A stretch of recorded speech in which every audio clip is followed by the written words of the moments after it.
Start. আমাদের নারীরা বিভিন্ন সময়ে বিভিন্ন পর্যায়ে নির্যাতনের শিকার হয়। হতে পারে সেটা পারিবারিক ভাবে, হতে পারে সেটা বাইরে কি গাড়িতে, সব জায়গায় আমরা নারীরা টর্চারের শিকার হই। হয়তো কেউ মুখ ফুটে বলতে পারে, কেউ বলতে পারে না লজ্জায়। কিন্তু আমরা যখনই এই খবরটা পাবো, আমাদের সবার উচিত আমরা নিম্ন পর্যায়ে সেই গ্রামে যেয়ে তদন্ত করে সেটা সঠিক কি না, সেইখান থেকে আমরা যদি না পারি আমাদের সংস্থাকে জানাবো। আমাদের সংস্থা মহিলা বিষয়কে যদি না পারে, মহিলা বিষয়কে আমরা আইনের আশ্রয়ে যাব। সেখানে মানে আইনি সহায়তার জন্য ওসি আছে, ইউনো আছে, সরকারি অফিস আছে, আমরা ওনাদের মাধ্যমে আমরা ফয়সালাটা করতে পারি।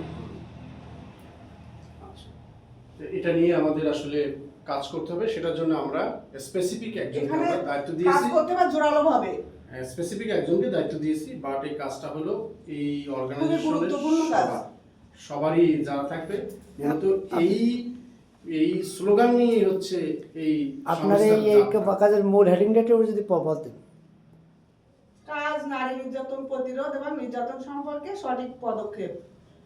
এই দায়িত্বে আছেন বিদ্যাপতি থাকে। আপনার এইগুলো আপনার এরপরে প্রতিটি ধাপ আপনার মানে পদক্ষেপ নেবেন, হ্যাঁ, এটাই আর কি। ধন্যবাদ আপনাকে।